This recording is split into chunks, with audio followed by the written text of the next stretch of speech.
ನಮಸ್ಕಾರ, ನಾನು ರಾಮಪ್ಪ, ಬೋವಿ ಅಭಿವೃದ್ಧಿ ನಿಗಮದ ಅಧ್ಯಕ್ಷನಾಗಿ ಮಾತಾಡ್ತಾ ಇದ್ದೀನಿ.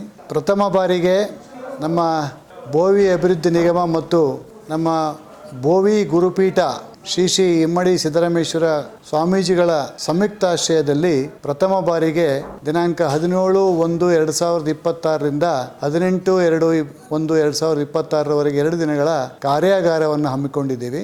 ಈ ಬೋವಿ ಅಭಿವೃದ್ಧಿ ನಿಗಮದ ಉದ್ದೇಶ ನಮ್ಮ ಬೋವಿ ಸಮುದಾಯದ ಎಲ್ಲ ಮುಖಂಡರುಗಳನ್ನು ರಾಜ್ಯದಾದ್ಯಂತ ಕರೆಸಿ 2 ದಿನಗಳ ಪೂರ್ಣ ತರಬೇತಿಯನ್ನು ಕೊಡ್ತಕ್ಕಂಥದ್ದು. ಇದರ ಮೂಲ ಉದ್ದೇಶ ಸಾಮಾಜಿಕ ನ್ಯಾಯ, ಸಂವಿಧಾನದ ಆಶಯಗಳು ಮತ್ತು ಮೀಸಲಾತಿ ವಿಚಾರಗಳ ಬಗ್ಗೆ ಈ ಸಂಪೂರ್ಣವಾದ ಮಾಹಿತಿಯನ್ನು ಕೊಡುವುದರ ಜೊತೆಗೆ ನಮ್ಮ ಮುಂದಿನ ಹಕ್ಕುಗಳೇನು, ಕರ್ತವ್ಯಗಳೇನು, ಸರ್ಕಾರದಿಂದ ಕೊಡಬೇಕಾಗಿರ್ತಕ್ಕಂಥ ಸೌಲಭ್ಯಗಳು ಯಾವ ರೀತಿಯಲ್ಲಿ ಪಡಿಬೇಕು ಅಂತಕ್ಕಂಥದ್ದನ್ನು ಸಂಪೂರ್ಣ ಮಾಹಿತಿಯನ್ನು ಕೊಡೋದಕ್ಕೋಸ್ಕರವಾಗಿ ಈ 2 ದಿನಗಳ ಕಾರ್ಯಾಗಾರವನ್ನು ವಿಶೇಷವಾಗಿ ಅದರಲ್ಲಿ ವಿಶೇಷ ಉಪನ್ಯಾಸವನ್ನು ವಿವಿಧ ಬಹಳಷ್ಟು ಪ್ರಾಮುಖ್ಯತೆಯ ವಿಚಾರಗಳನ್ನು ತಿಳ್ಕೊಂಡಿರ್ತಕ್ಕಂಥ ವ್ಯಕ್ತಿಗಳನ್ನು ಕರೆಸಿ ಒಂದು ಕಾರ್ಯಾಗಾರವನ್ನು ಏರ್ಪಡಿಸ್ತಕ್ಕಂಥದ್ದು ನಾವು ಹಮ್ಮಿಕೊಂಡಿರ್ತಕ್ಕಂಥ ಈ ಕಾರ್ಯಕ್ರಮ. ಈ ಭಾರತೀಯ ರಾಷ್ಟ್ರೀಯ ಕಾನೂನು ಕಾಲೇಜಿನ ಆವರಣದಲ್ಲಿ ಈ ಕಾರ್ಯಕ್ರಮವನ್ನು ಹಮ್ಮಿಕೊಂಡಿದ್ದೀವಿ. ಈ ಸಂಪೂರ್ಣ ಪ್ರಯೋಜನವನ್ನು ನಮ್ಮ ಸಮಾಜದ ಬಂಧುಗಳು ರಾಜ್ಯದಾದ್ಯಂತ ಆಗಮಿಸಿ ವಿಷಯಗಳನ್ನು ತಿಳಿದುಕೊಳ್ಬೇಕು ಮತ್ತು ಅವರ ಸಮಸ್ಯೆಗಳ ಬಗ್ಗೆ ಚರ್ಚೆಗಳನ್ನು ಮಾಡಬೇಕು. ಅವರ ವಿಚಾರಗಳನ್ನು ತಿಳ್ಕೊಂಡು ಮತ್ತೆ ವಾಪಸ್ ಹೋಗಿ ಇಡೀ ರಾಜ್ಯದಾದ್ಯಂತ ನಮ್ಮ ಸಮುದಾಯದ ಮುಖಂಡರಿಗೆ ತಿಳಿಸಬೇಕು ಅಂತಕ್ಕಂಥದ್ದೇ ಕಾರ್ಯಾಗಾರದ ಉದ್ದೇಶವಾಗಿರ್ತದೆ. ಹಾಗಾಗಿ ಎಲ್ಲ ವಿವಿಧ ಜಿಲ್ಲೆಗಳಿಂದ ಆಗಮಿಸಿರ್ತಕ್ಕಂಥ ಮುಖಂಡರುಗಳಿಗೂ ಕೂಡ ಈ ಆಗಮಿಸಿರ್ತಕ್ಕಂಥದ್ದಕ್ಕೆ ಅವರಿಗೆ ನಾನು ಹೃದಯಪೂರ್ವಕವಾಗಿರ್ತಕ್ಕಂಥ ಧನ್ಯವಾದಗಳನ್ನು ಕೂಡ ಅರ್ಪಿಸ್ತಾ ಇದ್ದೀನಿ. ಮೊದಲು ಪ್ರಾರಂಭದಲ್ಲಿ ನಮ್ಮ ಗುರುಗಳ ನಿರ್ದೇಶನ ಬೆಂಗಳೂರಿನಲ್ಲೇ ಮಾಡಬೇಕು ಅಂತಕ್ಕಂಥದ್ದು ಅವರ ಆಶಯ ಆಗಿದ್ದರಿಂದ ಪ್ರಾರಂಭ ಮಾಡಿದ್ದೇವೆ. ಇದು ಒಂದು ವಿಭಾಗದಲ್ಲಾದರೆ ಇನ್ನು ಇತರೆ 3 ವಿಭಾಗಗಳಲ್ಲೂ ಕೂಡ ಮೊದಲು ಮಾಡಿ ನಂತರ ಜಿಲ್ಲಾವಾರು ಕಾರ್ಯಾಗಾರಗಳನ್ನು ಕೂಡ ಮಾಡಬೇಕಾಗಿದೆ.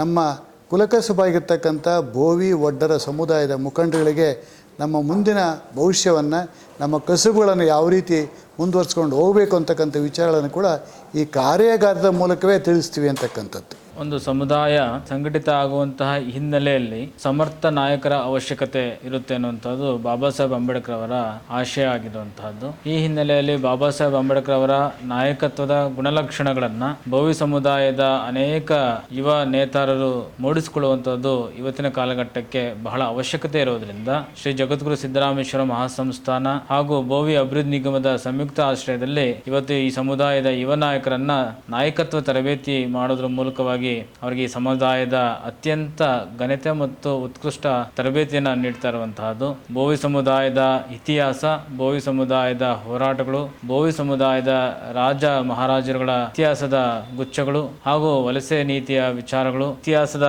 ಕಾಲಘಟ್ಟಗಳಲ್ಲಿ ನಾಲ್ವಡಿ ಕೃಷ್ಣ ಒಡೆಯರ ಕಾಲದಿಂದ ಪ್ರಾರಂಭ ಆಗಿರುವಂತಹ ಮೀಸಲಾತಿ, ಬಾಬಾ ಸಾಹೇಬ್ ಅಂಬೇಡ್ಕರ್ ಕೊಟ್ಟಂತಹ ಸಾಂವಿಧಾನಿಕ ಪರಿಶಿಷ್ಟ ಜಾತಿಯ ಮೀಸಲಾತಿ, ಬದಲಾದ ಕಾಲಘಟ್ಟದಲ್ಲಿ ಒಳ ಮೀಸಲಾತಿ ವಿಚಾರವಾಗಿ ಇವತ್ತು ಈ ಕಾರ್ಯಾಗಾರದಲ್ಲಿ ಚರ್ಚೆ ಹಾಗೂ ಶಿಬಿರವನ್ನ ನೀಡಲಾಗ್ತಾ ಇದೆ. ತನ್ಮೂಲಕವಾಗಿ ಬೋವಿ ಸಮುದಾಯ ಭವಿಷ್ಯದ ದಿನಗಳಲ್ಲಿ ಸಮರ್ಥ ಜ್ಞಾನವನ್ನು ಪಡೆದುಕೊಂಡಂತಹ ನಾಯಕರ ಒಂದು ದೊಡ್ಡ ತಂಡವನ್ನ ಶಿಬಿರದ ಮೂಲಕ ಪ್ರಯತ್ನವನ್ನು ಮಾಡ್ತಾ ಇದೆ. ಈ ಜಗತ್ತಿನ ಮೊಟ್ಟ ಮೊದಲ ನಾಯಕತ್ವದ ಶಿಬಿರ ಅಂತಂತಂದ್ರೆ 12ನೇ ಶತಮಾನದ ಅನುಭವ ಮಂಟಪ. ಆ ಅನುಭವ ಮಂಟಪದಲ್ಲಿ ಎಲ್ಲ ಕಾಯಕ ವರ್ಗದ ಸಮುದಾಯದ ಆಸ್ಮಿತೆಯ ನಾಯಕರನ್ನ ಕರೆದುಕೊಂಡು ಅವರಿಗೆ ಮೊದಲು ಶಿಕ್ಷಣವನ್ನು ಕೊಡೋದ್ರ ಮೂಲಕ, ಅಕ್ಷರ ಜ್ಞಾನವನ್ನು ಕೊಡೋದ್ರ ಮೂಲಕ ಅವರಲ್ಲಿರುವಂತಹ ಅನೇಕ ದಿವ್ಯ ಜ್ಞಾನವನ್ನ ವಚನಗಳ ಮೂಲಕ ಈ ಜಗತ್ತಿಗೆ ಪರಿಚಯಿಸುವಂತ ಕೆಲಸವನ್ನು ಮಾಡಿದ್ರು. ಅರ್ಥಾತ್ ಯಾವ ಸಮುದಾಯ, ಯಾವ ವ್ಯವಸ್ಥೆ, ಯಾವ ವರ್ಗ ಶಿಕ್ಷಣವನ್ನು ಪಡ್ಕೊಳ್ಳುತ್ತೆ ಅದು ಅತ್ಯಂತ ಉತ್ಕೃಷ್ಟವಾಗಿರುವಂತಹ ಇತಿಹಾಸವನ್ನು ಪಡೆಯಲಿಕ್ಕೆ ಸಾಧ್ಯತೆ ಆಗುತ್ತೆ ಅನ್ನುವಂಥದ್ದು. ಈ ಹಿನ್ನೆಲೆಯಲ್ಲಿ ಅನೇಕ ಅಲೆಮಾರಿ ಜನಾಂಗ ಆಗಿರುವಂತಹ ಇವತ್ತು ಕೂಡ ಬೋವಿ ಸಮುದಾಯದ ಸದಸ್ಯರು ಶಿಕ್ಷಣಕ್ಕೆ ಒತ್ತನ್ನು ಕೊಡಬೇಕಾಗುತ್ತೆ. ಶಿಕ್ಷಣದ ಮೂಲಕವಾಗಿ ಕುಲವೃತ್ತಿಯಿಂದ ಏನು ಭಾವನೆಗಳನ್ನು ಅನುಭವಿಸ್ತಾ ಇದ್ದಾರೆ, ಕಷ್ಟಗಳನ್ನು ಅನುಭವಿಸ್ತಾ ಇದ್ದಾರೆ, ಅದರಿಂದ ಹೊರಗೆ ಬಂದು ಶಿಕ್ಷಣದ ಮೂಲಕ ಸಮಾಜವನ್ನು ನಿರ್ಮಾಣ ಮಾಡಿಕೊಳ್ಳೋದ್ರ ಪ್ರಯತ್ನದಲ್ಲಿ ತಮ್ಮ ಹೊಸ ಆವಿಷ್ಕಾರಗಳನ್ನು, ಹೊಸ ಯುಗದಲ್ಲಿ ತಮ್ಮ ಜೀವನವನ್ನು ಕಟ್ಕೊಳ್ಳುವ ನಿಟ್ಟಿನಲ್ಲಿ ಶಿಕ್ಷಣದ ಅವಶ್ಯಕತೆ ಬಹಳ ಮುಖ್ಯವಾಗಿರುತ್ತೆ ಅನ್ನೋದು. ಈ ಕಾರ್ಯಾಗಾರದಲ್ಲೂ ಕೂಡ ಉದ್ಯಮ ಹಾಗೂ ಉದ್ಯಮಿ ಆಗುವಂತಹ ಲಕ್ಷಣಗಳನ್ನು ಹಾಗೂ ಸರ್ಕಾರದ ಪ್ರಯೋಜನಗಳು ಯಾವ ರೀತಿಯಾಗಿ ಇದಾವೆ ಅನ್ನೋದನ್ನು ತೋರ್ಪಡಿಸುವ ಮೂಲಕವಾಗಿ ಅವರನ್ನು ಆರ್ಥಿಕವಾಗಿ ಸಮಾಜಕ್ಕೆ ಕರೆದುಕೊಂಡು ಬರುವಂಥ ಪ್ರಯತ್ನವನ್ನು ಮಾಡ್ತಾ ಇದ್ವಿ. ಸಾಮಾಜಿಕವಾಗಿ ಆರ್ಥಿಕವಾಗಿ ಬದಲಾದ ಕಾಲಘಟ್ಟದಲ್ಲಿ ರಾಜಕೀಯ ತನ್ನಷ್ಟಕ್ಕೆ ತಾನೇ ಉತ್ಕೃಷ್ಟವಾಗಿರುವಂಥದ್ದು. ಈ ಹಿನ್ನೆಲೆಯಲ್ಲಿ ಬೋವಿ ಸಮುದಾಯದ ಪ್ರಜೆಗಳನ್ನು ಪ್ರಜ್ಞಾವಂತ ಪ್ರಜೆಗಳನ್ನಾಗಿ ಮಾಡುವಂಥ ಪ್ರಯತ್ನ ಈ ಶಿಬಿರದಲ್ಲಿ ನಡೀತಾ ಇದೆ. ಈ ಕಾರ್ಯಾಗಾರ ದಶಮಾನ ಆದ ನಂತರದಲ್ಲಿ ಮತ್ತೆ ಪ್ರಾರಂಭ ಮಾಡಿದ್ವಿ. ಈಗ ಇದು ಮೊದಲನೇ ಕಾರ್ಯಾಗಾರ. ಈ ಕಾರ್ಯಾಗಾರ ಮುಂದುವರೆದು 4 ವಿಭಾಗ ಮಟ್ಟದಲ್ಲಿ ಹಾಗೂ ಮಧ್ಯ ಕರ್ನಾಟಕದಲ್ಲಿ, ತದನಂತರ ಜಿಲ್ಲಾ ಮಟ್ಟದಲ್ಲಿ ನಾವು ಈ ಕಾರ್ಯಾಗಾರಗಳನ್ನು ಮಾಡ್ತಾ ಹಾಗೂ ಈ ಕಾರ್ಯಾಗಾರಗಳನ್ನು ನಿರಂತರತೆಯನ್ನು ಕಾಪಾಡಿಕೊಂಡು ಹೋಗುವಂತಹ ಪ್ರಯತ್ನವನ್ನು ಮಾಡ್ತಾ ಇದ್ದೇವೆ. ಇವತ್ತು ನ್ಯಾಷನಲ್ ಲಾ ಸ್ಕೂಲಿನ ಆವರಣದಲ್ಲಿ ಕರ್ನಾಟಕ ಭೋವಿ ಅಭಿವೃದ್ಧಿ ನಿಗಮದ ಮತ್ತು ನಮ್ಮ ಇಮ್ಮಡಿಹಳ್ಳಿ ಸಿದ್ದರಾಮೇಶ್ವರ ಸ್ವಾಮೀಜಿಗಳ ನೇತೃತ್ವದಲ್ಲಿ, ರಾಮಯ್ಯ ಅವರ ನೇತೃತ್ವದಲ್ಲಿ ಸಮಾಜದ ಆಯ್ದ ಯುವಕರುಗಳಿಗೆ ತರಬೇತಿ ವರ್ಗವನ್ನು ಇವತ್ತು ಮತ್ತು ನಾಳೆ ಇಟ್ಕೊಂಡಿದ್ದಾರೆ. ಅನೇಕ ರಿಸೋರ್ಸ್ ಪರ್ಸನ್ಸ್ಗಳು ಕೂಡ ಈ ಒಂದು ತರಬೇತಿ ವರ್ಗದಲ್ಲಿ ಭಾಗವಹಿಸಿ ಮಾರ್ಗದರ್ಶನ ಮಾಡುವಂಥವರಿದ್ದಾರೆ. ಇದು ನಮ್ಮ ಸಮಾಜಕ್ಕೆ ಒಂದು ವಿನೂತನವಾಗಿರತಕ್ಕಂಥ ಕಾರ್ಯಕ್ರಮ. ಯಾರೂ ಕೂಡ ಯೋಚನೆ ಮಾಡಿಲ್ಲ.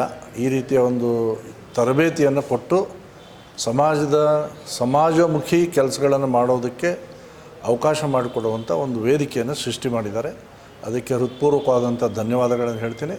ಭಾಗವಹಿಸಿರ್ತಕ್ಕಂಥ ಪ್ರತಿನಿಧಿಗಳು 2 ದಿನ ತರಬೇತಿಯನ್ನು ಪಡೆದು ಆಯಾ ಜಿಲ್ಲೆಗಳಲ್ಲಿ ಅವರವ್ರ ಊರುಗಳಲ್ಲಿ ಸಮಾಜದ ಕೆಲಸ ಮಾಡೋ ದೃಷ್ಟಿಯಿಂದ ಯಾವ ರೀತಿ ಮಾಡಬೇಕು ಅನ್ನುವಂಥದ್ದು ಕೂಡ ಇಲ್ಲಿ ಚರ್ಚೆ ಆಗ್ತಾ ಇರುವಂಥದ್ದು ಒಂದು ಸೂಕ್ತವಾದಂಥ ಸಮಯ ಇದು ಅಂತ ನಾನು ಭಾವಿಸ್ತೀನಿ. ಬರುವಂಥ ದಿನಗಳಲ್ಲಿ ಈ ರೀತಿಯ ತರಬೇತಿ ವರ್ಗಗಳು ಇನ್ನೂ ಹೆಚ್ಚೆಚ್ಚು ಜನಕ್ಕೆ ತಲುಪುವಂಥ ಕೆಲಸವನ್ನು ನಿಗಮದ ವತಿಯಿಂದ ಆಗಲಿ ಅಂತ ಹಾರೈಸ್ತೇನೆ. ನಮ್ಮ ಹೆಸರು ಚಂದ್ರಶೇಖರ್ ಅಂತೇಳಿ, OCCIIನ ಚಿಕ್ಕಮಗಳೂರು ಜಿಲ್ಲಾಧ್ಯಕ್ಷರು ಮತ್ತು ಒಳ ಮೀಸಲಾತಿ ಸಂರಕ್ಷಣಾ ರಾಜ್ಯ ಕಾರ್ಯದರ್ಶಿ ಮತ್ತು ಕರ್ನಾಟಕ ರಾಜ್ಯ ರೈತೋದಯ ಹಸಿರು ಸೇನೆ ಸಂಸ್ಥಾಪಕ ಮತ್ತು ರಾಜ್ಯಾಧ್ಯಕ್ಷ ನಾನು. ನಮಗೇನಪ್ಪ ಈ ಭೋವಿ ಸಮಾಜಕ್ಕೆ ಒಳ್ಳೆ ಖುಷಿಯಾದ ವಿಷಯ ಏನಂದರೆ, ನಮ್ಮ ಎನ್ ರಾಮಪ್ಪ ಅವರು ಅಧ್ಯಕ್ಷರಾಗಿ ಕೆಲವೇ ದಿನಗಳಲ್ಲಿ ಒಂದು ತರಬೇತಿಯನ್ನು, ನಾಯಕತ್ವ ತರಬೇತಿ ಅಂತೇಳಿ ಒಂದು ನಮಗೆ ಅಪರೂಪವಾದ ಒಂದು ಕಾರ್ಯಾಗಾರವನ್ನು ಮಾಡ್ತಿದ್ದಾರೆ. ಮೊದಲನೇದಾಗಿ ಅವರಿಗೆ ನಮಗೆ ಅಭಿನಂದನೆಗಳು. ಪೂಜ್ಯರು ಶ್ರೀ ಇಮ್ಮಡಿ ಸಿದ್ದರಾಮೇಶ್ವರ ಮಹಾಸ್ವಾಮೀಜಿಗಳು ಸಮಾಜದ ಬಗ್ಗೆ ತುಂಬ ಹೊಳಿತನ್ನ ಮತ್ತು ಗೌರವವನ್ನು ತರುವಂಥ ಇಡೀ ಎಲ್ಲ ರಾಜ್ಯಕ್ಕೆ, ದೇಶಕ್ಕೆ ಸುತ್ತಿ ಅಪರೂಪವಾದ ಗೌರವವನ್ನು ಈ ಸಮಾಜಕ್ಕೆ ಕೊಡುಗೆಗಳನ್ನು ತುಂಬ ಕೊಟ್ಟಿದ್ದಾರೆ. ಅದ್ರ ಜೊತೆಗೆ ನಮ್ಮ ಡಾಕ್ಟರ್ H. ರವಿಮಾಕ್ಲಿ ಅವರು, ನಮ್ಮ ರಾಷ್ಟ್ರೀಯ ಅಧ್ಯಕ್ಷರು ಮತ್ತು ರಾಜ್ಯಾಧ್ಯಕ್ಷರು, ನಮ್ಮ ಆನಂದಪ್ಪ ಅವರು ಎಲ್ಲ, ಮತ್ತು ಜಯಶಂಕರ್ ಅವರು, ಪ್ರತಿಯೊಬ್ಬರು ನಮ್ಮ ಸಂಘಟನೆಯ ಎಲ್ಲ ನಾಯಕರು ತುಂಬ ಅಪರೂಪವಾಗಿ ನಮ್ಮ ಜೊತೆಗೆ ನಮ್ಮ ಸಮಾಜಕ್ಕೆ, ನಮ್ಮ ಮಠಗಳನ್ನು ಬೆಳೆಸಬೇಕು ಅಂತೇಳಿ ತುಂಬ ಗೌರವದಿಂದ ನಮ್ಮ ಅರವಿಂದ್ ಲಿಂಬವಳಿ ಆಗಿರ್ಬೋದು, ಶಿವರಾಜ್ ತಂಗಡಿಗೆ ಆಗಿರ್ಬೋದು, ಮಾನಪ್ಪ ಉಜ್ವಲ್ ಆಗಿರ್ಬೋದು, ವೆಂಕಟರಮಣಪ್ಪ ಆಗಿರ್ಬೋದು, ವೆಂಕಟೇಶ್ ಆಗಿರ್ಬೋದು, ಪ್ರತಿಯೊಬ್ಬ ನಮ್ಮ MLAಗಳು ಏನಿದಾರಲ್ಲ ಪಾಪ ಅವರು ಕೂಡ ಅವರ ಕಾರ್ಯಗಳನ್ನು ನಿರ್ವಹಿಸ್ತಾ ಸಮಾಜಕ್ಕೆ ತುಂಬ ಒಳಿತನ್ನೇ ಮಾಡ್ತಿದ್ದಾರೆ. ನನ್ನ ಉದ್ದೇಶ ಏನಪ್ಪ ಅಂದರೆ, ನಿಜವಾಗ್ಲೂ ತುಂಬ ಈ ಸಮಾಜದ ಮೇಲೆ ತುಂಬ ಕಾಳಜಿಯನ್ನು ಸರ್ಕಾರನೂ ಕೂಡ ಇಡಬೇಕು. ಯಾಕಂದರೆ ನಿಮಗೆಲ್ಲ ಗೊತ್ತಿರುವ ಹಾಗೆ ಶಿಲ್ಪಗಳು, ಕಲೆಗಳು, ರೋಡ್ಗಳು, ಬಿಲ್ಡಿಂಗ್ಗಳು, ದೊಡ್ಡ ದೊಡ್ಡ ದೇವಸ್ಥಾನಗಳು, ಪ್ರತಿಯೊಂದನ್ನು ಈ ಭೋವಿ ಸಮುದಾಯ ಈ ರಾಜ್ಯಕ್ಕೆ ಮತ್ತು ಈ ದೇಶಕ್ಕೆ ತುಂಬ ಕೊಡುಗೆಗಳನ್ನು ಕೊಟ್ಟಿರುವಂಥ ನಮ್ಮ ಭೋವಿ ಸಮುದಾಯ ಹೆಮ್ಮೆಯಿಂದ ಹೇಳ್ಕೊಳ್ತೇವೆ. ನಮ್ಮ ಯಾರೋ ಒಬ್ಬರು ಕವಿಗಳು ಹೇಳ್ತಾ ಇದ್ರು, ಕವಿಗಳು ನಮ್ಮ ಮುಖಾಂತರನೂ ಕೂಡ ನಾವು ಬಾಡುವ ಭಾಷೆಗಳಿಂದ, ಮಾತಾಡೋ ರೀತಿಯಿಂದನೂ ಕೂಡ ನಾವು ಪದಗಳೇ ಇಲ್ಲದೆ ಇರುವಂಥ ಪದಗಳನ್ನು ಸೃಷ್ಟಿ ಮಾಡಿದ್ದೀವಿ. ಅದರಲ್ಲೂ ಕೂಡ ನಾವು ಲೇಖಕರು ಮತ್ತು ಪದಗಳನ್ನು ಕೊಟ್ಟಿರುವಂಥ ಗಾಯಕರು ಕೂಡ ನಾವಿದ್ದೀವಿ ಅಂತೇಳಿ ನಮ್ಗೆ ಈಗ ತಾನೇ ಗೊತ್ತಾಯ್ತದು. ನೋಡಿ, ಎಂಥ ವಿಶೇಷವಾದ ಕಾರ್ಯಕ್ರಮ ಇದೆ. ಕೆರೆಗಳನ್ನು ಕಟ್ಟಿ ದನ ಕರುಗಳಿಗೆ, ಪ್ರಾಣಿ ಪಕ್ಷಿಗಳಿಗೆ, ಗಿಡ ಮರಗಳಿಗೆ ಕೊಟ್ಟಂಥ ನಮ್ಮ ಸಿದ್ದರಾಮೇಶ್ವರರವರು, ವಡ್ಡರ ಸಿದ್ದರಾಮೇಶ್ವರವರು ನಿಜವಾಗಲೂ ನಮ್ಮ ಪುಣ್ಯ ಅವರು. ಯಾಕಂದರೆ ಎಲ್ಲ ಜೀವಕ್ಕೆ ನೀರಿಲ್ಲದೆ ಹೋದರೆ ಕಷ್ಟ ಆಗುತ್ತೆ ಅಂತೇಳಿ ನೀರನ್ನು, ಕಟ್ಟೆಗಳನ್ನು ತಡೆಗಟ್ಟಿ ನೀರುಗಳನ್ನು ಕೊಟ್ಟಂಥ ಸಮುದಾಯದವರು ನಾವು. ಇವತ್ತು ನಾನೇ ನನ್ನ ಸ್ವಂತ ಸಂಘಟನೆಯನ್ನು, ಕರ್ನಾಟಕ ರಾಜ್ಯ ರೈತೋದಯ ಹಸಿರು ಸೇನೆ ಒಂದು ಸಂಘಟನೆ ಕಟ್ಟಿ, ನಾನು ಕೂಡ ಹತ್ತತ್ರ 1008ಕ್ಕೆ 1010 ಮದುವೆಯನ್ನು ಡಿಸೆಂಬರ್ 7ನೇ ತಾರೀಕು ಐತಿಹಾಸಿಕ ನಗರ ಚಿತ್ರದುರ್ಗ ಕಲ್ಲಿನ ಕೋಟೆಯಲ್ಲಿ ನಾನು 1008 ಮದುವೆ. ನಾನು ಇದೇ ಭೋವಿ ಸಮುದಾಯದ ಹುಡುಗ, ನಮ್ಮ ಶೃಂಗೇರಿ ಮಠ ವಿಧುಶೇಖರ ಭಾರತಿಯವರು ಮತ್ತೆ ವೀರೇಂದ್ರ ಹೆಗಡೆ ಅವರು ತುಂಬಾ ಅಚ್ಚುಕಟ್ಟಾಗಿ ನನಗೆ ಸಹಾಯವನ್ನ ಮಾಡಿ, ತುಂಬಾ ದೊಡ್ಡ ಮಟ್ಟದ ಸಹಾಯವನ್ನ ಮಾಡಿ 1008 ಮದುವೆಯನ್ನ ಮಾಡಿಕೊಡ್ಲಿಕ್ಕೆ ನೋಡಿ ನಮ್ಮಂತ ಸಮುದಾಯಕ್ಕೆ ಸಹಾಯವನ್ನ ಮಾಡಿದ್ದಾರೆ. ಯಾಕಂದ್ರೆ ಭೋವಿ ಸಮುದಾಯದಲ್ಲಿ ಹುಟ್ಟಿರುವಂತ ನಾನೊಬ್ಬ ಮನುಷ್ಯ, ನಾನು ಏನೂ ಮಾಡೋಕ್ಕಾಗದೇ ಇರುವಂಥ ಒಂದು ಪರಿಸ್ಥಿತಿಯಲ್ಲಿದ್ದಾಗ ನನ್ನ ಕೈಲಿ 1008 ಮದುವೆ ಆಗುತ್ತೆ ಅಂತ ಹೇಳಿದ್ರೆ ನಿಜವಾಗ್ಲೂ ನನಗೆ ಇವತ್ತು ಕೂಡ ಭಯದ ವಾತಾವರಣ ಇದೆ. ನಿಜವಾಗ್ಲೂ ನಾನು ಹೆಮ್ಮೆಯಿಂದ ಹೇಳ್ಕೊಳ್ತೇನೆ, ಈ ಸಮುದಾಯಕ್ಕೆ ಹುಟ್ಟಿದ್ದಕ್ಕೆ, ನಾವು ವಡ್ಡರ ಸಿದ್ದರಾಮೇಶ್ವರ ಒಕ್ಕಲಾಗಿದ್ದಕ್ಕೆ ನಿಜವಾಗ್ಲೂ ನಾವು ಕೂಡ ಒಂದು ಲೋಕ ಕಲ್ಯಾಣದ ಕೆಲಸವನ್ನು ಮಾಡಿದ್ದೀವಿ ಅಂತೇಳಿ ನಿಜವಾಗ್ಲೂ ನಾವು ಅಭಿನಂದನೆ. ಮತ್ತು ನಮ್ಮ ಜೊತೆಗೆ ಯಾರ್ಯಾರು ಕೆಲಸ ಮಾಡಿದಾರಲ್ಲ, ಯಾರ್ಯಾರು ಸಂಘಟಕರಿದ್ರಲ್ಲ, ಯಾರ್ಯಾರು ನಮಗೆ ದಾನ ಮಾಡಿದ್ರಲ್ಲ, ಅವ್ರಿಗೆಲ್ಲ ನಾವು ಅಭಿನಯಪೂರ್ವಕವಾಗಿ ಅವರಿಗೆ ಸ್ವಾಗತವನ್ನು ಹೇಳ್ತೇವೆ. ನಮ್ಮ ವಸತಿ ಸಚಿವರು ಜಮೀರ್ ಅಹಮದ್ ಅವರು ನಿಜವಾಗ್ಲೂ ಅವರು ನಿಜವಾದ ಐಂದ ನಾಯಕರು. ಯಾಕಂದರೆ ಯಾವ ಜಾತಿ, ಯಾವ ಕುಲ ಅನ್ನೋದಿಲ್ಲ, ಯಾವ ವ್ಯಕ್ತಿಗಳು ಬಂದರೂ ತಮ್ಮ ಅಭಯಹಸ್ತದಿಂದ ದಾನವನ್ನು ಮಾಡ್ತಾರೆ. ನಿಜವಾಗ್ಲೂ ಅವರು ನಮಗೆ ತುಂಬ ಅಚ್ಚುಕಟ್ಟಾಗಿ ಒಳ್ಳೆ ದಾನವನ್ನು ಮಾಡಿ ಈ ಸಮುದಾಯಕ್ಕೆ ನನ್ನ ಜೊತೆಗೆ ನನಗೆ ಸಹಾಯವನ್ನು ಮಾಡಿ 1008 ಮಕ್ಕಳಿಗೆ ನಿಜವಾಗಲೂ ಅವರೊಂದು ಐಂದ ನಾಯಕರಾಗಿ ಆ ಮದುವೆಗೆ ತುಂಬ ದೊಡ್ಡ ಮಟ್ಟದ ಸಹಾಯವನ್ನು ಮಾಡಿದ್ದಾರೆ. ಮುಂದಿನ ದಿನಗಳಲ್ಲಿ ಉಪಮುಖ್ಯಮಂತ್ರಿ ಆಗಬೇಕು, ಅಲ್ಪಸಂಖ್ಯಾತರ ಸ್ಥಾನದಲ್ಲಿ ಅವರು ಕೂಡ ಈ ರಾಜ್ಯದ ಮುಖ್ಯಮಂತ್ರಿಗಳಾಗಬೇಕು, ಒಳ್ಳೆ ಸ್ಥಾನವನ್ನು ಪಡಿಬೇಕು ಅಂತೇಳಿ ನಾನು ಈ ಮೂಲಕ ಕೇಳ್ಕೊಳ್ತೇನೆ. ನಿಜವಾಗಲೂ ನನಗೆ ಇವತ್ತು ತುಂಬ ಒಳ್ಳೆಯ ದಿನ. ಯಾಕಂದರೆ 17 ನಿಜವಾಗ್ಲೂ ನಮ್ಮ ಬೋವಿ ಸಮುದಾಯಕ್ಕೆ ಇಂಥ ಒಳ್ಳೆ ಕಾರ್ಯಕ್ರಮ ಆಯೋಜನೆ ಮಾಡಿದ್ದಾರೆ ಅಂತ ಹೇಳಿದ್ರೆ ನಿಜವಾಗ್ಲೂ ನನಗೆ ತುಂಬ ಗೌರವ ಸಿಗುತ್ತೆ. ನಮ್ಮ ರವಿ ಪೂಜಾರಿ ಅವರು ಮತ್ತು ಗೋಡೆಮನೆ ಹನುಮಂತಪ್ಪ ಅವರು ಕೂಡ ಇದ್ರ ಜೊತೆಗೆ ಭಾಗವಹಿಸಿ ತುಂಬ ನಮ್ಮ ಸ್ವಾಮೀಜಿ ಅವರಿಗೆ ಸಪೋರ್ಟನ್ನು ಮಾಡಿ ಸಮಾಜದ ಬಗ್ಗೆ ಒಳಿತನ್ನು ಜನಗಳಿಗೆ ತಿಳಿಸ್ಬೇಕು ಅಂತೇಳಿ ಇವತ್ತು ತರಬೇತಿಯನ್ನು ತಗೊಂಡಿದ್ದಾರೆ. ನಾವೆಲ್ಲ ಸ್ಟೂಡೆಂಟ್ಗಳಾಗಿ ಇವತ್ತು ಕೇಳಲಿಕ್ಕೆ ಬಂದಿದ್ದೀವಿ. ನಿಜವಾಗ್ಲೂ ನಮಸ್ಕಾರ. ಮುಂದಿನ ದಿನಗಳಲ್ಲಿ ಒಳ್ಳೇದು ಮಾಡಲಿ ಅಂತೇಳಿ ನಾನು ಈ ಮೂಲಕ ಕೇಳ್ಕೊಳ್ತೇನೆ. ನಮಸ್ಕಾರ.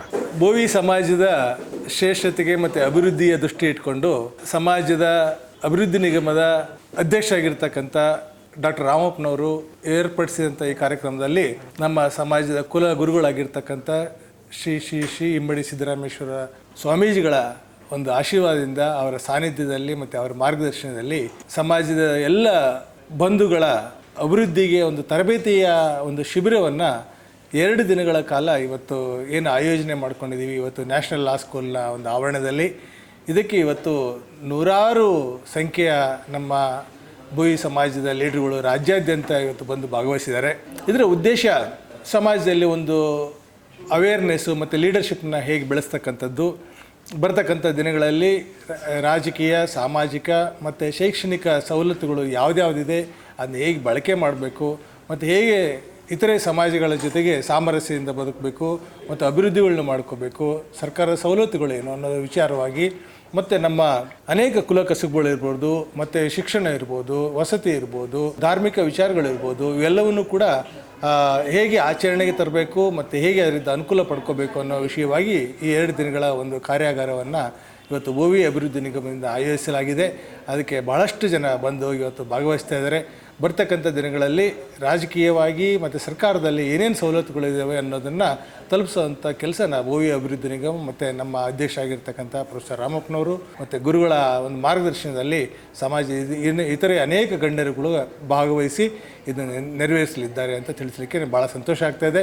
ಕರ್ನಾಟಕದಲ್ಲಿ ನಮ್ಮ ಕುಲಗುರುಗಳಾಗಿರ್ತಕ್ಕಂಥ ಇಮ್ಮಡಿ ಸಿದ್ದರಾಮೇಶ್ವರ ಮಹಾಸ್ವಾಮಿಗಳ ಒಂದು ವಸತಿನೂ ಇಲ್ಲೇ ಇರೋದ್ರಿಂದ ಮತ್ತು ಅವರ ಕೇಂದ್ರ ಸ್ಥಾನನೂ ಇಲ್ಲೇ ಇರೋದ್ರಿಂದ ಮತ್ತು ಶ್ರೀ ಕ್ಷೇತ್ರನೂ ಕೂಡ ಚಿತ್ರದುರ್ಗದಲ್ಲಿರೋದ್ರಿಂದ ಅವರು ಈ ಭಾಗದಲ್ಲಿ ಇದನ್ನು ಅವೇರ್ನೆಸ್ನ ಹುಟ್ಟು ಹಾಕಿ ಬೆಳೆಸ್ತಕ್ಕಂಥದ್ದನ್ನು ಮಾಡ್ತಾಯಿದ್ದಾರೆ.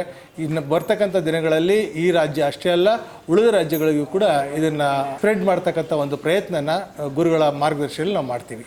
ಈಗ ನಮ್ಮ ಕಾರ್ಯಕ್ರಮಕ್ಕೆ ಆಗಮಿಸಿರುವ ನಮ್ಮೆಲ್ಲ ಸಮುದಾಯದ ಹಿರಿಯರು, ಮಾರ್ಗದರ್ಶಕರು, ಶ್ರೀಮಠದ ಮಾರ್ಗದರ್ಶಕರು, ಹಾಗೆ ಸಮುದಾಯದ ಅಭಿವೃದ್ಧಿ ಕುರಿತಾಗಿ ಅನೇಕ ಬಾರಿ ಕಾರ್ಯಕ್ರಮಗಳನ್ನ ರಾಜ್ಯ ಮಟ್ಟದಲ್ಲಿ ಸಮ್ಮೇಳನಗಳನ್ನು ಮಾಡಿರ್ತಕ್ಕಂಥವರು ನಮ್ಮ ಹಿರಿಯರು ಆದಂತಹ ಅರವಿಂದ್ ಲಿಂಬೋಳಿ ಸರ್ ಅವರಿಗೆ ನಮ್ಮೆಲ್ಲರ ಪರವಾಗಿ ಸ್ವಾಗತವನ್ನು ಕೋರ್ತಾ ಇದ್ದೀವಿ.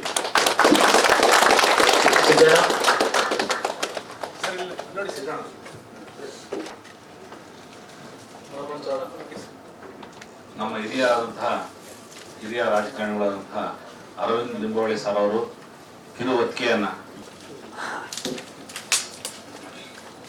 ಎಲ್ಲರ ಚಪ್ಪಾಳೆ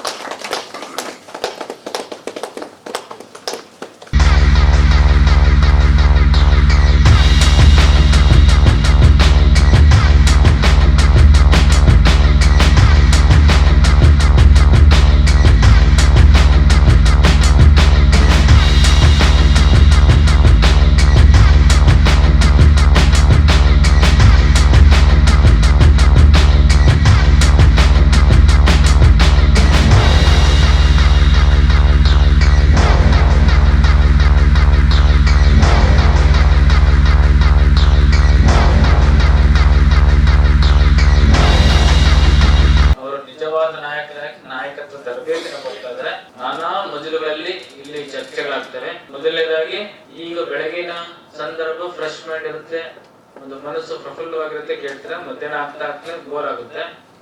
ಏನೇ ಬೋರ್ ಆದ್ರೂ ನಿಮ್ಮನ್ನ ನೀವು ತೊಡಗಿಸ್ಕೊಳ್ಳುವಂತ ಪ್ರಯತ್ನ ಮಾಡ್ರಿ. ಇದೊಂದು ತಪಸ್ಸು. ಈ ತಪಸ್ಸಲ್ಲಿ ನೀವು ಸಿದ್ಧಿಯನ್ನ ಮಾಡಿಕೊಂಡು ಸಿದ್ಧಿ ಪುರುಷರಾಗಿ ನಿಮ್ಮನ್ನ ನೀವು ಬದಲಾಯಿಸಿಕೊಳ್ಳುವುದು ಹಾಗೂ ಸಮಾಜವನ್ನ ಬದಲಾಯಿಸೋದು ಎರಡೂ ಕೂಡ ಕೆಲಸಗಳಾಗಬೇಕಾಗುತ್ತೆ. ನಿಮಗೆ ತರಬೇತಿನ ಕೊಡಬೇಕಂತ ಇದ್ರೂ ಕೂಡ ಸಮಯದ ಅಭಾವ. ಹಾಗಾಗಿ ಈಗ ಅಧ್ಯಕ್ಷರು ಚರ್ಚೆಯನ್ನ ಮಾಡಿದರೆ ಕಾರ್ಯಗಳನ್ನ ಬೇರೆ ಬೇರೆ ರೀತಿ ಸಬ್ಜೆಕ್ಟ್ನ ಸೇರಿಸಿಕೊಂಡು ತರಬೇತಿನ ಮಾಡ್ತಾರೆ. ಆಗಿರುವಂತಹ ಕಾರ್ಯಗಳನ್ನ ಹೆಚ್ಚು ಮಾಡ್ತಾ ನಾವು ಯಾವಾಗಲೂ ಹೇಳ್ತಾ ಇರ್ತೇವೆ, ಈ ಸಮುದಾಯಕ್ಕೆ ಮೊದಲು ಸಂಘಟನೆ ಕೊರತೆ ಇತ್ತು, ಸಮಾವೇಶಗಳು ಅವು ಇವಂತ ಮಾಡ್ತಾ ಇದ್ವಿ, ಸಮಾವೇಶಗಳು ತೋರಿಸ್ಬಿಟ್ಟು ಬೇರೆ ವಿಚಾರಗಳನ್ನ ತಿಳಿಸ್ತಾ ಇದ್ವಿ. ಜಿಲ್ಲಾ ಮಟ್ಟದಲ್ಲಿ ಆಗುವಂತಹ ಸಂದರ್ಭ ಇದೆ. ಅದು ಮುಂದೆ ಬಂದಿದ್ದು ಇತ್ತೀಚಿನ ಯುವ ನಾಯಕರುಗಳಿಗೆ, ಯುವ ಉತ್ಸಾಹಿಗಳಿಗೆ, ಒಂದು ನವ ಮನಸ್ಸುಗಳಿಗೆ ಸಮಾಜವನ್ನ ಕಟ್ಟಬೇಕು ಅನ್ನುವಂತ ಗೊತ್ತಿಲ್ಲ. ಸಮಾಜ ಕಟ್ಟಬೇಕಂತ ಗೊತ್ತಿದೆ ಅಷ್ಟೇ, ಹೇಗೆ ಕಟ್ಟಬೇಕು ಅಂತ ಗೊತ್ತಿಲ್ಲ. ಸಮಾಜದ ಹಿನ್ನೋಟ ಗೊತ್ತಿಲ್ಲ, ಮುನ್ನೋಟ ಗೊತ್ತಿಲ್ಲ, ದಿಕ್ಸೂಚಿಗಳಿಲ್ಲ. ಆದ್ರೆ ಸಾದಾ ಸೀದಾ ನನ್ನ ಗೋಲ್ಕಾಲ್ ನಾಯಕರುಗಳಾಗ್ಬಿಟ್ರೆ ಸಮಾಜ ಕೆಟ್ಟದಾಗ್ಬಿಡುತ್ತೆ. ನಿಜವಾದ ನಾಯಕ ಅಂತಂದ್ರೆ ಕಟ್ಟ ಕಡೆಯ ವ್ಯಕ್ತಿಯ ಧ್ವನಿಯಾಗುವಂತ ಕೆಲಸವನ್ನ ಮಾಡುವಂತಹ ನಾಯಕರು ನಿಜವಾದ ನಾಯಕರಾಗ್ತಾರೆ. ಅದಕ್ಕೆ ನಾವ್ ಹೇಳ್ತಿರ್ತೀವಿ, ದೊಡ್ಡವನಾಗಬೇಕು ದೊಡ್ಡವನಾಗಬೇಕೆಂಬ ಹಂಬಲದಿಂದ ದೊಡ್ಡವನಾಗಲು ಸಾಧ್ಯವಿಲ್ಲ. ನನ್ನ ಅಧ್ಯಕ್ಷ ಇದೀನಿ, ನಾನು ಲೀಡ್ ಇದೀನಿ, ಒಪ್ಕೊಂಡ್ರೆ ಒಪ್ಕೊಳ್ತೀರಿ ನೀವೇನಾದ್ರು. ದೊಡ್ಡವನಾಗಬೇಕೆಂಬ ಹಂಬಲದಿಂದ ದೊಡ್ಡವನಾಗಲು ಸಾಧ್ಯವಿಲ್ಲ, ದೊಡ್ಡ ಗುಣ ಹೊಂದಿದವನು ದೊಡ್ಡವನಾಗುತ್ತಾನೆ ಅಂತೇಳಿ. ಯಾರಿಗ ಧರ್ಮ ಇದೆ ಆತನ ಜನ ಏನ್ ಮಾಡಿ ಜಿಲ್ಲಾಧ್ಯಕ್ಷ ಪಕ್ಕ ಕೇಳಿ ನೀನೇ ಅಧ್ಯಕ್ಷ ಬಾ ಅಂತ ಹೇಳ್ತಾರೆ. ನಾನೇನ್ ರಾಜ್ಯಾಧ್ಯಕ್ಷ ಇಲ್ಲ ಅಂದ್ರೆ ರಾಜ್ಯಾಧ್ಯಕ್ಷ ಪಕ್ಕ ಅಂದ್ರೆ ಎಲ್ಲರೂ ಒಪ್ಕೊಳ್ಳೋದಿಲ್ಲ. ಆದ್ರೆ ದೊಡ್ಡ ಗುಣ ಎತ್ಕೊಂಡು ಯಾರು ಸಮುದಾಯದ ಜೊತೆಯಲ್ಲಿ ಸರಿಯಾದ ಜ್ಞಾನವನ್ನ ಪಡ್ಕೊಂಡು ಮುಂದಕ್ಕೆ ಹೋಗ್ತಾರೆ, ಅವರು ಲೀಡರ್ಗಳಾಗ್ಲಿಕ್ಕೆ ಸಾಧ್ಯತೆ ಇದೆ ಅಂತ ಮಾತನ್ನ ತಿಳಿಸ್ತಾ ಈ ವೇದಿಕೆಗೆ ಈಗಾಗಲೇ ಆಗಮಿಸಿದ್ರೆ ಅವ್ರಿಗೆ ವೇದಿಕೆ ಬಿಟ್ಕೊಡೋಣ. ಆಗಾಗ ಈ ಸಂದರ್ಭದಲ್ಲಿ ನಿಮ್ ಜೊತೆಗೆ ನಾವು ಸದಾಕಾಲ ಸಂವಾದವನ್ನು ನಡೆಸ್ಕೊಂಡಿರ್ತಾ ಇರ್ತೀವಿ. ನಿಮ್ಗೆ ಏನೇ ಪ್ರಶ್ನೆಗಳಿದ್ರೆ ನೋಟ್ ಮಾಡ್ಕೊಳ್ರಿ. ಒಬ್ಬ ಉತ್ತಮ ಕಾರ್ಯಗಾರನ ಲಕ್ಷಣ ಏನ್ ಗೊತ್ತಾ? ಯಾಕಂದ್ರೆ ರ್ಯಾಂಕ್ ಬರೋಲ್ಲ, ಒಬ್ರು ಕೇಳಿದ ಪ್ರಶ್ನೆನ ಮತ್ತೆ ಅದನ್ನೇ ಇನ್ನೊಂದು ಬೇರೆ ಬೇರೆ ರೀತಿಯಲ್ಲಿ ಒಂದೇ ಪ್ರಶ್ನೆ ಕೇಳ್ಬೇಡ್ರಿ. ಹಾಗಾಗಿ ನಿಮಗೆ ಸಮಯದ ಹೊಂದಾಣಿಕೆ ಇಟ್ಕೊಂಡು ಸಮಯದ ಮಿತಿಯಲ್ಲಿ ನಿಮಗೆ ಉಪನ್ಯಾಸಗಳನ್ನು ಕೊಡ್ತಾರೆ. ಎಲ್ಲರೂ ಕೂಡ ಈ ನಾಯಕತ್ವದ ತರಬೇತಿ ಶಿಬಿರದಲ್ಲಿ ನೀವೆಲ್ಲ ಗಟ್ಟಿ ಕಾಳಿನ ನಾಯಕರಾಗ್ಲಿ ಅಂತ ಮಾತನ್ನ ಹಾರೈಸ್ತಾ ಶುಭ ಕೋರ್ತೀನಿ. ಶರಣಾರ್ಥಿಗಳು. 12ನೇ ಶತಮಾನ ಸಿದ್ದರಾಮೇಶ್ವರ ಕಾಲಘಟ್ಟದಿಂದ ಆಧುನಿಕತೆ ಇಲ್ಲಿ ಸಾಗಿ ಬರೋ ತನಕ ಎಷ್ಟು ಸುಮಾರು 8 ಶತಮಾನಗಳ ಕಾಲ ನಮಗೆ ಸಾಹಿತ್ಯ ಪರಿಚಯನೇ ಸಿಗ್ತಾ ಇಲ್ಲ. ಅದು ಏನಾಯ್ತು ಎತ್ತ? ಅಲ್ಲಿ ಸಮುದಾಯಗಳೇ ಇಲ್ವಾ? ನಮ್ಮ ಜನಾಂಗದವರೇ ಬರೆದಿಲ್ವಾ? ಬರೆದ್ರು ಬೇಕಂತ ಯಾರಾದ್ರೂ ಆ ಗ್ರಂಥಗಳನ್ನು ಬೇರೆ ತರ ಬೆಳೆಸ್ಕೊಂಡು ಇಲ್ಲ ಸುಟ್ಟಾಕಿದಾರ? ಯಾಕಂದ್ರೆ ಪ್ರಾಚೀನ ಕಾಲಘಟ್ಟದಲ್ಲಿ ನೋಡಿದ್ವಿ ನಾವು, ರಾಘವಂಕ ಬರೆದ ಕಾವ್ಯವನ್ನು ಹರಿಹರ ತಮ್ಮ ಗುರುಗಳು ಇದು ಸರಿಯಿಲ್ಲ, ನೀನು ಶಿವಸ್ತೋತ್ರ ಬರೆಯಬಹುದು, ನರಸ್ತೋತ್ರ ಬರೆದಿದೀಯಾ ಅಂತ ಅರ್ಧಾಕಿದ್ದು. ಏನಾದ್ರೂ ನಮ್ಮ ಸಮುದಾಯಕ್ಕೆ ಆ ಪೆಟ್ಟು ಸಿಕ್ಕಿರ್ಬೋದಾ? ಆ ಪೆಟ್ಟಿಂದ ನಮ್ಮ ಸಮುದಾಯದವರು ಬರೆಯೋದನ್ನು ಇಳಿಸಿದ್ರ? ಇದೆಲ್ಲ ಸಂಶೋಧನೆ ನಾನು ಮಾಡ್ತಿದ್ದೀನಿ. ನನಗೆ ಸಿಕ್ಕಂತ ಕಡಿಮೆ ಕಾಲಾವಕಾಶದಲ್ಲಿ ನಾನು ಇಷ್ಟು ಮಾಹಿತಿಯನ್ನು ಸಂಗ್ರಹಿಸಿ ನಿಮ್ ಮುಂದೆ ಪ್ರಸ್ತಾಪ ಮಾಡಿದ್ದೀನಿ. ಅದರ ಸರಿತಪ್ಪುಗಳನ್ನು ನಿಮಗೆ ಬಿಟ್ಟಿದ್ದೀನಿ. ಇಲ್ಲಿ ಇದನ್ನು ನಮ್ಮ ಮುಂದಿನ ಯುವ ಪೀಳಿಗೆಯವರು ಮುಂದುವರಿಸಿಕೊಂಡು ಹೋಗಿ ಇನ್ನಷ್ಟು ಸಾಹಿತ್ಯ ಕೊಡುಗೆಯನ್ನು ನಮ್ಮ ಕನ್ನಡ ಭಾಷೆಗೆ ಕೊಡಬೇಕಂತ ನಾನು ಮನವಿ ಮಾಡಿಕೊಳ್ತಾ ಇದ್ದೀನಿ. ಈ ಒಂದು ಸಣ್ಣ ಪ್ರಯತ್ನ ಮಾಡಿದ್ದೀನಿ.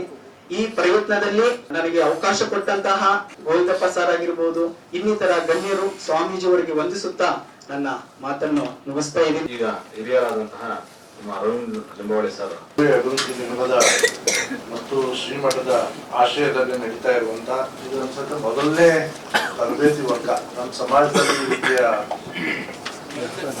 ತರಬೇತಿ ವರ್ಗಗಳು ಮಾಡಬೇಕಂತ ಅನ್ಕೊಂಡಿದ್ರು ಕೂಡ ಯಾರು ಮಾಡಿರಲಿಲ್ಲ. ಅದಕ್ಕೆ ಪೂಜ್ಯ ಸ್ವಾಮೀಜಿಗಳಿಗೆ ಮತ್ತು ರಾಮಪ್ಪ ಅವರಿಗೆ ವೈಯಕ್ತಿಕವಾಗಿ ನಾನು ಪೂರ್ವಕವಾದಂತ ಅಭಿನಂದನೆಗಳನ್ನು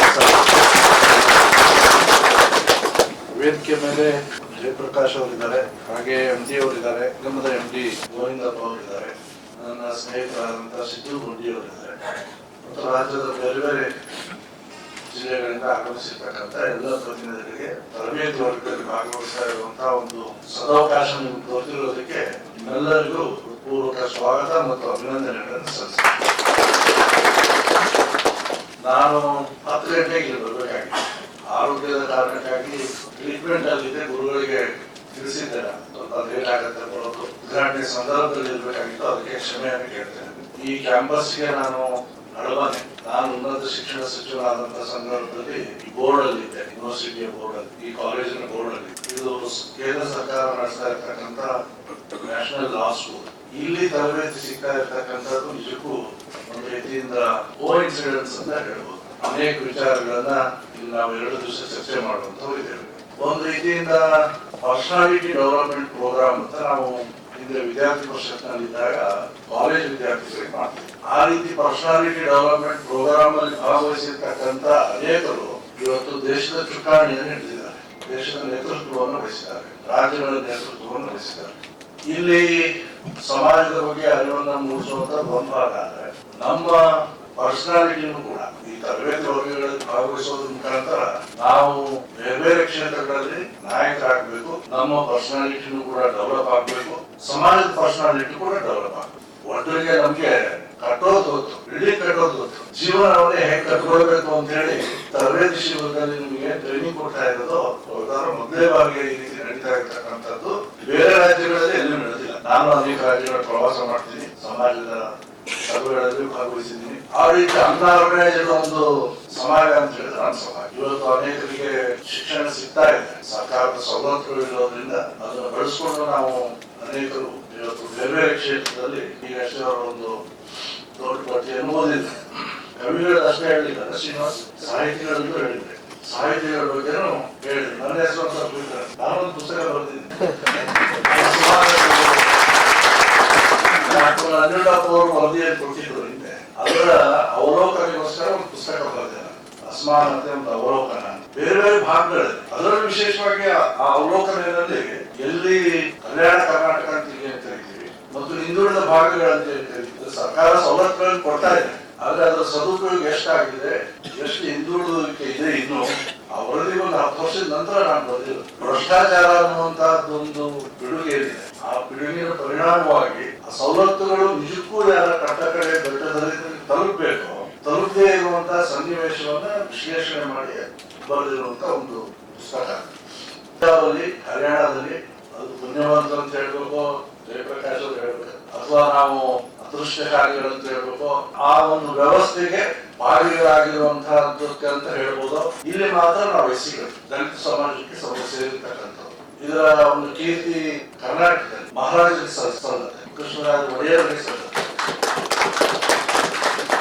ಅವರವರ ರಸ್ತೆಗಳು ಹೋರಾಟ ಮಾಡುವಂತ ಒಂದು ಸನ್ನಿವೇಶಗಳು ಬರ್ತಾನೆ ಇದೆ. ಇದು ಬಂದಿದೆ ಮತ್ತೊಂದು ಸನ್ನಿವೇಶ.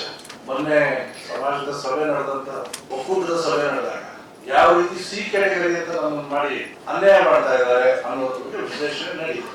ಒಂದು ಉದಾಹರಣೆ, ಅಲ್ಲಿ ಭಾಗವಹಿಸಿರ್ತಕ್ಕಂಥ ಪ್ರತಿನಿಧಿಗಳು ಹೇಳಿದ್ರು, ಕರ್ನಾಟಕ ಕೃಷಿ ವಿಶ್ವವಿದ್ಯಾಲಯದಲ್ಲಿ 7 ಪೋಸ್ಟ್ಗಳೇನಿದೆ, ಆ 7 ಪೋಸ್ಟ್ಗಳು ಈ ವರ್ಗಕ್ಕೆ ಮಾತ್ರ ಹೇಗೆ ಸೀಮಿತ ಮಾಡಲಾಗಿದೆ ಅನ್ನೋದನ್ನ ಎಕ್ಸಾಂಪಲ್ ಕೊಟ್ಟು. ಈ ರೀತಿ ಅನ್ಯಾಯ ನಡೀತಾನೆ ಇರುತ್ತೆ. ಒಳ ಮೀಸಲಾತಿಯ ಹೋರಾಟ ಆಗಿರ್ಬೋದು, ಈಗ ಒಳ ಮೀಸಲಾತಿ ಒಳಗೊಂದು ಒಳ ಮೀಸಲಾತಿ ತಂದಿದ್ದಾರೆ, ಅದರ ವಿರುದ್ಧ ಧ್ವನಿ ಎತ್ತಬೇಕಾಗುತ್ತೆ.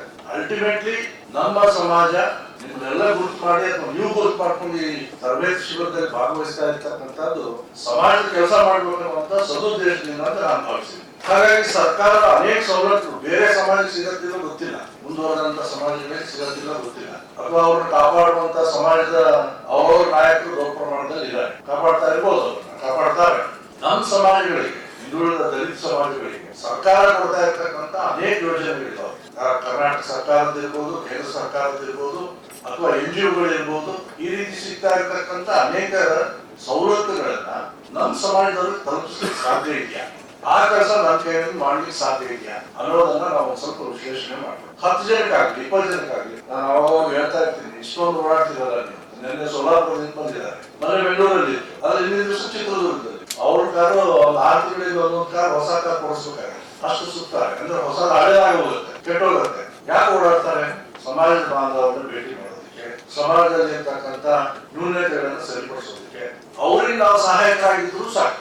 ನಿಜಕ್ಕೂ ಈ ಸಂದರ್ಭದಲ್ಲಿ ರಾಮಯ್ಯ ಅವ್ರನ್ನ ಅಪ್ರಿಸಿಯೇಟ್ ಮಾಡಲೇಬೇಕು. ಭೂಮಿ ಅಭಿವೃದ್ಧಿ ನಿಗಮ ಆದ್ಮೇಲೆ ಈ ರೀತಿ ಒಂದು ಕಾರ್ಯಕ್ರಮ ಮಾಡ್ಬೇಕಂತ ಹಿಂದಿನ ಯಾವ ಚೇರ್ಮನ್ಗಳು ಯೋಚನೆ ಮಾಡಿದ್ದಾರೆ. ನೀವು ಯೋಚನೆ ಮಾಡಿ ಲೋನ್ಗಳನ್ನ ಕೊಡೋದು ಮತ್ತು ಕೊಡೋದು ವಾಪಸ್ ತಗೊಳ್ಳೋದು, ಈ ಕೆಲಸಗಳನ್ನ ಮಾಡೋದು ಒಂದು ಭಾಗ ಆಯ್ತು. ಕಟ್ಟಡ ಕಟ್ಟೋದಕ್ಕೆ ಸಮಾಜದವ್ರನ್ನ ತೊಡಗಿಸುವಂತದ್ದು ಇನ್ನೊಂದು ಭಾಗ ಆಯ್ತು. ಆದ್ರೆ ವೈಯಕ್ತಿಕವಾಗಿ ತನ್ನ ಜೀವನವನ್ನು ರೂಪಿಸೋದಕ್ಕೋಸ್ಕರ ಈ ರೀತಿ ತರಬೇತಿ ವರ್ಗವನ್ನ ಮಾಡಿ ರಾಜ್ಯಾದ್ಯಂತ 100-200 ಯುವಕರನ್ನ ಕರೆದು ಯುವತಿಯರನ್ನ ಕರೆದು ತರಬೇತಿ ಕೊಡೋಣ.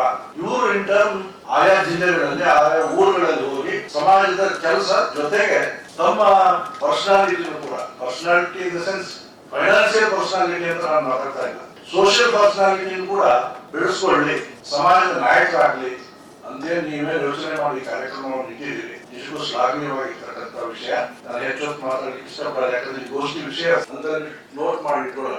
ಯಾರು ವಿಷಯ ಮಂಡನೆ ಮಾಡುವಂತವರಿದ್ದಾರೆ, ಒಂದು ವಿಷಯ ಮಂಡನೆ ಮುಗಿದ ನಂತರ ಸ್ವಾಭಾವಿಕವಾಗಿ ತರಬೇತಿ ಶಿಬಿರದಲ್ಲಿ ಪ್ರಶ್ನೋತ್ತರ ಇದ್ದೇ ಇರುತ್ತೆ, ಅವಕಾಶ ಇರುತ್ತೆ. ನಿಮ್ಗೆ ಇರುವಂತ ಡೌಟ್ಗಳ ಬಗ್ಗೆ ಪ್ರಶ್ನೆಗಳನ್ನು ಕೇಳೋಣ. ನಮ್ಮ ಭೌಗೋಳಿಕವಾಗಿ ಇರ್ತಕ್ಕಂಥ ಒಗ್ಗೂಡಿಸೋದ್ರ ಜೊತೆಗೆ ಅವರ ಅಭಿವೃದ್ಧಿಗೋಸ್ಕರ ಶೈಕ್ಷಣಿಕ ಅಭಿವೃದ್ಧಿ ಇರ್ಬೋದು, ಆರ್ಥಿಕ ಅಭಿವೃದ್ಧಿ ಇರ್ಬೋದು, ಸಾಮಾಜಿಕ ಅಭಿವೃದ್ಧಿ ಇರ್ಬೋದು, ಆ ಎಲ್ಲ ಕೆಲಸಗಳಲ್ಲಿ ಮುಂದಾಳತ್ವವನ್ನು ತಗೊಳ್ತೀರ ಅನ್ನುವಂಥ ವಿಶ್ವಾಸದಿಂದ ನಮ್ಮೆಲ್ಲರ ಗುಣಿಸಿ ನಾನು ಮಾತನಾಡ್ತೀನಿ. ಜೈ ಹಿಂದ್. ಎತ್ತರಕ್ಕಿರುವಂತಹ ನಿಮಗೆ ಗೊತ್ತಿದೆಯಲ್ಲ ಗೊತ್ತಿಲ್ಲ, ದಿನ ಒಂದು ಸಮಾರಂಭ ಇರುತ್ತೆ, ಎಲ್ಲದಕ್ಕೂ ಭಾಗವಹಿಸ್ಲಿಕ್ಕೆ ಆಗಲ್ಲ. ಅವ್ರ ಲೆಕ್ಕಕ್ಕೆ ನಮ್ಮ ಲೆಕ್ಕಕ್ಕೆ ಇದೆಲ್ಲ ಚಿಕ್ಕ ಸಭೆ, ಏನೋ ಒಂದು ಸಭೆ. ಬಟ್ ಅವ್ರ ದೃಷ್ಟಿಕೋನದಲ್ಲಿ ನಿಜವಾದ ಬಹಳ ದೊಡ್ಡ ಸಭೆ ಮತ್ತು ದೊಡ್ಡ ಸಂಕಲ್ಪ ಶಕ್ತಿ ಇರೋದ್ರೆ ಈ ಶಿಬಿರಕ್ಕೆ ಅಂತೇಳಿ ಅವ್ರು ಭಾವಿಸಿದಂಥದ್ದು. ಕಾರಣ ಅವ್ರು ಏನ್ ಹೇಳಿದಲ್ಲ, ಲೀಡರ್ಶಿಪ್ ವರ್ಕ್ಶಾಪ್ ಅಲ್ಲಿ ಬಹಳಷ್ಟು ದೊಡ್ಡ ದೊಡ್ಡ ವ್ಯಕ್ತಿಗಳು ಆಗ್ ಬಂದ್ರೆ ಅಂತೇಳಿ ಇಂತಹ ವರ್ಕ್ಶಾಪ್ ಅಲ್ಲಿ ಅವರು ತರಬೇತಿ ತಗೊಂಡು ಇಂಥ 100 ತರಬೇತಿಗಳನ್ನು ಕೊಡಿಸಿರುವಂತವ್ರು. ಹಾಗಾಗಿ ಅವರು ಈ ಸಭೆಗೆ ಬಂದಿರುವಂತದ್ದು ನಮಗೆ ಬಹಳ ಒಂದು ಸ್ಫೂರ್ತಿದಾಯಕ ಆಗಿದೆ. ಮುಂದಿನ ದಿನಮಾನದಲ್ಲಿ ಪಕ್ಷಾತೀತವಾಗಿ ರಾಜಕೀಯ ಶಿಬಿರ ಕೂಡ ನಾವು ಮಾಡಬೇಕಂತಿದ್ದೀವಿ. ಹೇಗೆ ರಾಜಕಾರಣದಲ್ಲಿ ಬೆಳಿಬೇಕು, ಯಾವ ರಾಜಕೀಯವಾಗಿ ಸಂಘಟನೆಯನ್ನ ಮಾಡಬೇಕು, ಯಾವಾಗ ರಾಜಕೀಯವಾಗಿ ನಾವು ಚಾಪನ್ನ ಮೂಡಿಸ್ಕೊಳ್ಬೇಕು, ಎಲ್ಲಿ ನಾವು ಬಿಗಿಯಾಗಿ ಹೋರಾಟಗಳನ್ನು ಮಾಡಿದ್ರೆ ನಮ್ಮನ್ನ ಗುರುತಿಸ್ಕೊಳ್ಳಕ್ ಸಾಧ್ಯತೆ ಇದೆ ಅಂತೇಳಿ ಅವರ ಮತ್ತು ತಂಗಡಿಗೆ ಅವರ ಎಲ್ಲಾ ಪಕ್ಷದಲ್ಲಿದ್ದಂತರ ಚರ್ಚೆ ಮಾಡಿ ಮುಂದಿನ ಕಾಲಕ್ರಮೇಣದ ಬದಲಾದ ಕಾಲಘಟ್ಟದಲ್ಲಿ ರಾಜಕೀಯ ನಾಯಕತ್ವದ ಶಿಬಿರನ್ನು ಕೂಡ ಅವ್ರ ನೇತೃತ್ವದಲ್ಲಿ ಮಾಡ್ತೀವಿ ಅಂತ ಮಾತನ್ನ ತಿಳಿಸ್ತೀನಿ. ಅದೊಂದು ತಪ್ಪಾಗುತ್ತೆ. ನಿಮ್ಗೆಲ್ಲ ಟೇಬಲ್ ಮುಂದ್ಗಡೆ ಅಥವಾ ನಿಮ್ ಕಿಟ್ಟಲ್ಲಿ ಒಂದು ನೋಟ್ಬುಕ್, ಒಂದು ಪೆನ್ ಕೊಟ್ಟಿದ್ರು, ಹೌದಲ್ಲ? ಎಷ್ಟು ಜನ ಮೊದಲನೇ ಪುಟ ಬರೆದ್ರೆ ಕೈ ಎತ್ತಿ ನೋಡೋಣ. ಇಲ್ಲ, ಅರ್ಧ ಜನ ಬರ್ಕೊಂಡಿಲ್ಲ. ಹೇಳಿದೆಲ್ಲ ಬರ್ಕೋಬೇಕಂತಲ್ಲ, ಕನಿಷ್ಠ ಪಕ್ಷ ನಿಮಗೆ ಈ ವಿಚಾರ ನನಗೆ ಹಿಡಿಸ್ತು ಅಂತ ನೋಟ್ ಮಾಡ್ಕೊಂಡ್ರೆ ನೀವು ಸರಿಯಾಗಿ ಕೇಳಿಸ್ಕೊಳ್ತಾ ಇದ್ದೀರಾ ಅನ್ನೋದನ್ನ ನಿಮಗೆ ಸ್ವಲ್ಪ ಮಂದಟ್ಟಾಗುತ್ತೆ. ಮತ್ತೆ ಬರೀ ಅಭ್ಯಾಸ ಆಗಿರ್ತದಲ್ಲ, ಸ್ವಲ್ಪ ಮತ್ತೆ ನೆನ್ಪು ಮಾಡ್ಕೊಳಕ್ಕೆ ಒಳ್ಳೇದು. ಯಾವುದೇ ಉಪನ್ಯಾಸ ನಡೀಬೇಕಾದ್ರೆ ಬರ್ಕೊಳ್ಳೋದು ಮುಖ್ಯ. ಹಾಗೆ ಏನಾದ್ರೂ ನೀವು ಹೇಳಬೇಕು ಅಂತಿದ್ರೆ ಪುಟದ ಕೊನೆಯಲ್ಲಿ ಅಥವಾ ಎಲ್ಲಾದ್ರೂ ಕಡೆ ಬರ್ಕೊಂಡು ಅವ್ರ ಉಪನ್ಯಾಸ ಮುಗಿತಿದ್ದಾಗಲೇ ಪ್ರಶ್ನೋತ್ತರ ಸಂದರ್ಭದಲ್ಲಾದ್ರೂ ಹೇಳ್ಬೋದು ಮಾಹಿತಿ ಅಥವಾ ಪ್ರಶ್ನೆನೇ ಕೇಳ್ಬೋದು. ಮಧ್ಯದಲ್ಲಿ ಮಾತಾಡ್ಬೇಡ್ರಿ. ಯಾವುದೇ ವಿಚಾರ ನಿಮ್ ಗಮನಕ್ಕೆ ಬಂದು ಕೂಡ ನೋಟ್ ಮಾಡ್ಕೊಳ್ರಿ. ಸಭೆನ ಮುಂದುವರಿಸಿ. ಕೇವಲ ಬಲಿತ ಜನಾಂಗಕ್ಕೆ ಮಾತ್ರ ಆಗ್ತಾ ಇದೆ. ಇದ್ರ ವಿಚಾರವಾಗಿ ಒಂದು ಪ್ರಶ್ನೆಯನ್ನ ಕೇಳಲಿಕ್ಕೆ ಇಚ್ಛೆ ಪಡ್ತೀನಿ. ಸಾಂವಿಧಾನಿಕವಾಗಿ ಈ ಬಲಿತ ಜನ ಇದಾರಲ್ಲ, ಇವರನ್ನ ಈ ಪರ್ಸೆಂಟೇಜ್ ಅಲ್ಲಿ ತಗಂತಾರಲ್ವಾ, ಈಗ ಉದಾಹರಣೆಗೆ ರಾಜಕೀಯ ಮೀಸಲಾತಿ ಇರ್ಬೋದು.